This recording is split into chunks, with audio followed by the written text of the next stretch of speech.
صدقہ فطر مالی انفاق ہے جس کا حکم حضور نبی کریم صلی اللہ علیہ وآلہ وسلم نے زکوٰۃ سے پہلے اس سال دیا جس سال رمضان کا روزہ فرض ہوا۔ صدقہ فطر غریبوں اور مسکینوں کو دیا جاتا ہے۔ اس کو فطرانہ بھی کہتے ہیں۔ اس کا ادا کرنا ہر مالدار شخص کے لیے ضروری ہے تاکہ غریب اور مساکین لوگ بھی عید کی خوشیوں میں شریک ہو سکیں۔ علاوہ اس صدقہ فطر روزے دار کو فضول اور فحش حرکات سے پاک کرنے کا ذریعہ ہے۔ حضرت ابن عباس رضی اللہ عنہ سے مروی ہے کہ حضور نبی کریم صلی اللہ علیہ وآلہ وسلم نے صدقہ فطر کو اس لیے فرض قرار دیا ہے کہ یہ روزہ دار کے بیہودہ کاموں اور فحش باتوں کی پاکی اور مساکین کے لیے کھانے کا باعث بنتا ہے۔ نبی کریم صلی اللہ علیہ وآلہ وسلم کی حدیث ہے کہ صدقہ فطر ادا کرنا ہر غلام اور آزاد مرد اور عورت،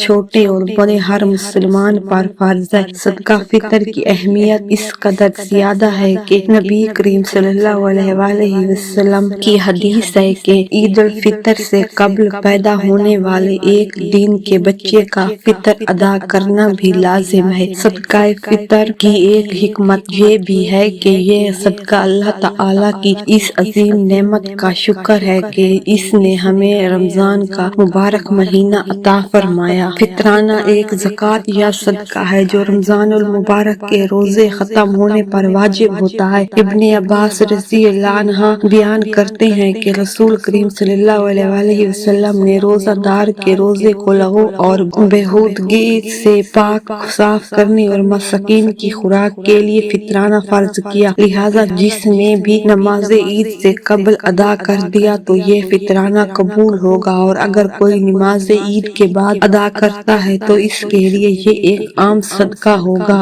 فطرانے کے واجبات کا وقت رمضان المبارک کے آخری دن کے سورج غروب ہونے کے وقت ہے، اس لیے جب رمضان المبارک کے آخری دن کا سورج غروب ہو تو فطرانہ واجب ہوگا، لہٰذا جس نے بھی سورج غروب ہونے سے قبل شادی کی یا پھر اس کے ہاں ولادت ہوئی ہو یا پھر اسلام قبول کر لے تو اس کا بھی فطرانہ ہوگا، لیکن اگر غروب شمس کے بعد ہو تو پھر فطرانہ لازم نہیں ہوگا۔ اپنے اہل و عیال کا فطرانہ ایک ہی شخص کو دینے میں کوئی حرج نہیں۔